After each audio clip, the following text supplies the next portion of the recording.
Сәлеметсіздер ме? Мен Тараз сервис және технология колледжінің арнайы пәндер оқытушысы Орманалиева Жазира Мосналиевна. Бүгінгі біздің сабағымыз шаштараз жұмыстарының технологиясы. Сабағымыздың тақырыбы классикалық химиялық шаш бюралау технологиясы. Сабағымыздың мақсаты студенттерге шашты классикалық жолмен орап, перманент жасау кезінде препаратты қолдану дағдыларын қалыптастыру. Кәсіби іс-әрекеттердің репродуктивті дағдыларын, олардың дұрыс үйлестіру мен ауыстыруды игеру. Кәсіби міндеттерге жауапкершілікпен қарауға тәрбиелеу. Кез келген шаштараз маманы қандай да бір істі бастамас бұрын сол жұмысқа лайықты құрал-саймандарын әзірлеуі тиіс. Шашты химиялық бюралау кезінде бізге керекті құрал-саймандарымыз алдарыңызда көрсетіліп тұр. Яғни бізге керегі резинкелі қолғап, коклюшка түрлері, пульверизатор, химиялық бюралауда қолданылатын сұйықтық, пластмасса ыдыстары, бекіткіш таяқшалар, қайшы түрлері, химиялық бюралауға арналған тарақ және қыстырғыштар. Құрал-саймандарымызды әзірлеп болғаннан кейін міндетті түрде жұмыс орнымызды әзірлеуіміз қажет. Жұмыс орнын ұйымдастыру үшін бізге керегі тележка, қозғалмалы кресло, шашты жууға арналған жуғыш, яғни мойка және айна. Құрал-саймандарымызды әзірлеп, жұмыс орнымызды дайындап болғаннан кейін келушіні күтеміз. Келуші келген кезде ең бірінші бастапқы жұмысымыз бұл техникалық қауіпсіздік ережесін сақтану. Яғни біз келушіге міндетті түрде тестілеу жүргізуіміз керек. Тестілеу бізде химиялық қоспаны, дайын қоспаның азғантай мөлшерін алып, клиентіміздің жұқа терісіне жағамыз. Жұқа терісі дегеніміз бұл жерде құлақтың арты. Сұйықтық жағылғаннан кейін 15-20 минут күтеміз. Осы 20-15 минут аралығында келушіде қызарма, бөртпе, қышыма секілді жағымсыз әрекеттер пайда болса, химиялық бюралау жасауға болмайтынын ескертеміз. Ал егер ешқандай жағымсыз әсер болмаса, химиялық бюралауды жасауға кірісуге болады. Екінші бізде коклюшка түрлері. Коклюшкалардың материалдары бірнешеден болуы мүмкін. Олар ағаштан жасалған, пластмассадан жасалған, эбониттен жасалған болуы мүмкін. Бұл жерде айта кететін жайт, темірден жасалған коклюшкалар химиялық бюралау кезінде қолданылмайды. Және де қолданылатын коклюшкаларымыз міндетті түрде залалсыздандырылған болуы қажет. Химиялық қоспаларды араластыруға арналған пластмасса ыдыс, щетка және резинкелі қолғап. Осы техникалық қауіпсіздік ережесін міндетті түрде сақтана отырып, химиялық бюралауды жасауға кірісеміз. Химиялық бюралауды жасауда бізге екі препарат қолданылады. Оның біріншісі локон. Яғни локон бірнеше фирманікі болуы мүмкін, алайда бұл әрдайым дайын қоспа болып саналады және қолданысқа дайын бір ғана препарат. Әртүрлі аналогтары кездесуі мүмкін, алайда бұл қоспаның химиялық құрылымы бір болып саналады. Және екінші препаратымыз біздің ол фиксатор, бекіткіш құралы деп те айтамыз.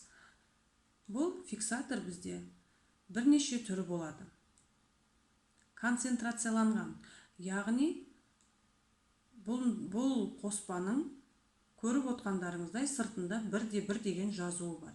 Егер фиксаторымыздың сыртында бірде-бір жазуы болатын болса, бұл қоспа әлі қолдануға дайын емес дегенді білдіреді. Яғни бұны алғаннан кейін, егер 10 грамм қоспаны алатын болсақ, міндетті түрде 10 грамм су қосып, бірде-бір қосып қолдануымызға болады. Ал егер екінші суретте көрініп тұрғандай сыртында ешқандай жазуы болмаса, тек фиксатордың белгісі ғана болса, бұл концентрацияланбаған фиксатор болып саналады. Яғни бұл қолдануға дайын фиксатор. Жаңағы біз айтып өткен локон тәріздес дайын бірден шашты химиялық бұйралау барысында қолдануға болады. Ешқандай қоспақ қоспаймыз. Одан кейін бізде көбікті фиксатор бар. Бұл көбікті фиксаторды міндетті түрде губканың көмегімен жағамыз. Мынау суретте көрініп тұрғандай, мінекей губканың көмегімен дайын құтының өзінен пайдалануға болады. Құтыдан губкаға тамызып, губкамен шашқа жағуға болады. Бұл кезде міндетті түрде екінші суретте көрініп тұрғандай көбікше пайда болуы керек. Бұл көбікті фиксатор болып саналады. Одан кейін мына төртінші бізде көбіксіз препарат. Яғни бөтелкенің аузынан бірден оралған шашқа құйылады. Бұның аузындағы бұрамасы солай құюға ыңғайлы етіп жасалған. Ең соңғы біз айтып өткен фиксаторымыз бұл үй жағдайында дайындауға болатын фиксатор. Бұл жерде бізге керегі ерітіндіні дайындау үшін 5 грамм су, 5 грамм шампунь және 40 грамм сутегі асқын тотығын. Осы айтылып өткен препараттарды осы көлемде алып араластырып қолданатын болсақ, бізге үй жағдайындағы фиксатор пайда болады. Және мына жерде мен гидроперитті қойдым таблеткасын, яғни дәріханаларда сатылады. Бұл гидроперитті қойған себебім, осы гидропериттің 4 таблеткасын алып 40 грамм сумен араластыратын болсақ, біз өзімізге керек мөлшердегі сутегі асқын тотығын ала аламыз. Мінекей осылай біз үйде де фиксатор, локонымыз болса фиксатор дайындап химиялық бұйралауды жүзеге асыра аламыз. Химиялық бұйралаудың технологиясы, яғни дайындық жұмыстары міндетті түрде жүргізіледі. Орындау техникасы бекітуші, бейтараптандыру және қорытынды жұмыс болып саналады. Біз қазір орындау техникасын көрсетеміз. Мына жерде көріп тұрғандарыңыздай орындау техникасы. Басты құлақтан құлаққа дейінгі аймаққа төбе бөліктен екіге бөліп аламыз. Осы жерде біз шашты жоғары көтеріп, яғни өсу барысына қарай көтеріп, коклюшкаларға орай бастаймыз. Коклюшкалардың ұзындығынан шашымыз асып кетпеуі қажет. Коклюшканың диаметрін келушіміздің қандай бұйралықты қалауына қарай таңдауымызға болады. Мына жерде көрсетілгендей, төбе бөліктен төмен қарай шаштар коклюшкаға оралып тұр. Яғни төбе бөлігімізден шүйде бөлікті алып отыр.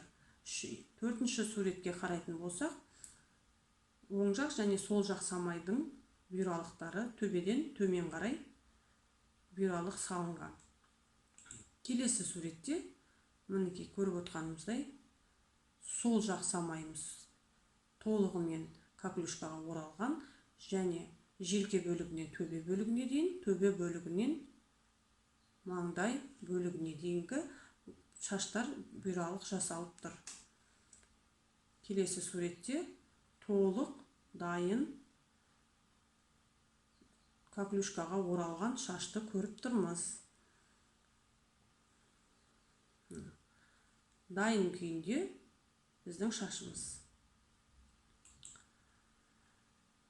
Бұл химиялық бұйралауды жасап болғаннан кейін біз міндетті түрде шашты бейтараптандыруымыз керек. Бейтараптандыру, яғни сірке суы немесе лимон қышқылының әлсіз ерітіндісімен шашты шаю.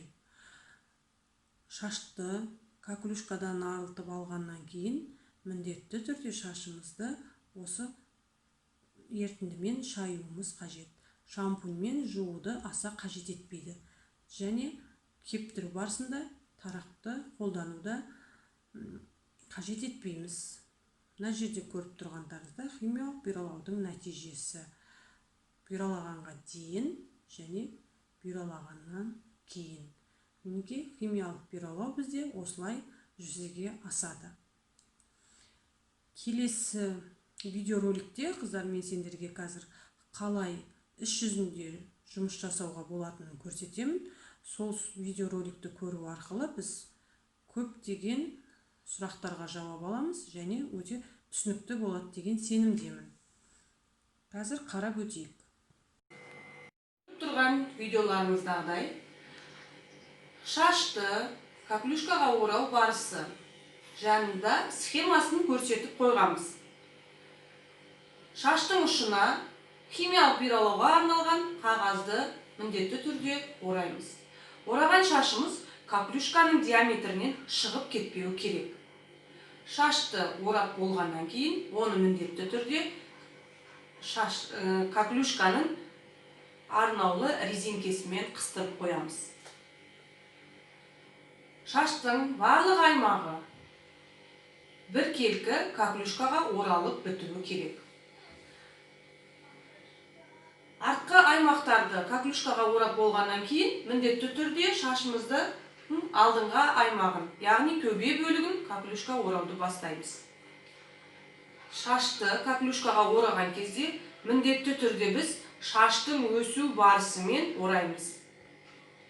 Яғни артқа қарай таралып өскен шашты артқа қарай, алдыға қарай өскен шашты алдыға қарай тартып отырып каплюшкаға орауымыз керек. Мынау видеода көрсетіліп тұрғандай. Қарасаңыздар, бәрі айқын көрініп тұр. Мінекей резинкемен қыстырып, оны арнаулы таяқшалармен қимылдамайтындай етіп, бекітіп қоямыз. Міне толық нұсқасын көрсеңіздер болады.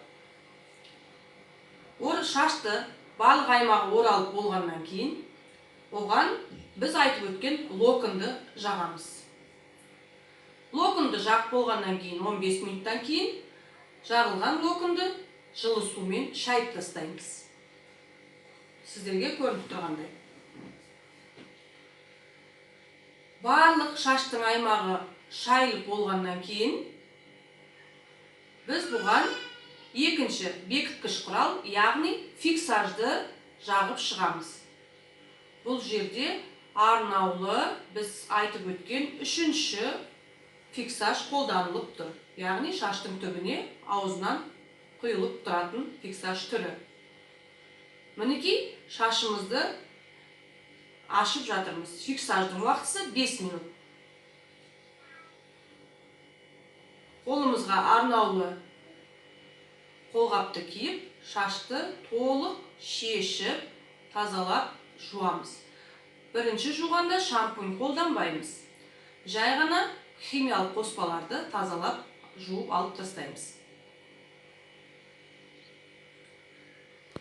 Сүлгімен қатты ысқыламай, жайменен сүртіп аламыз.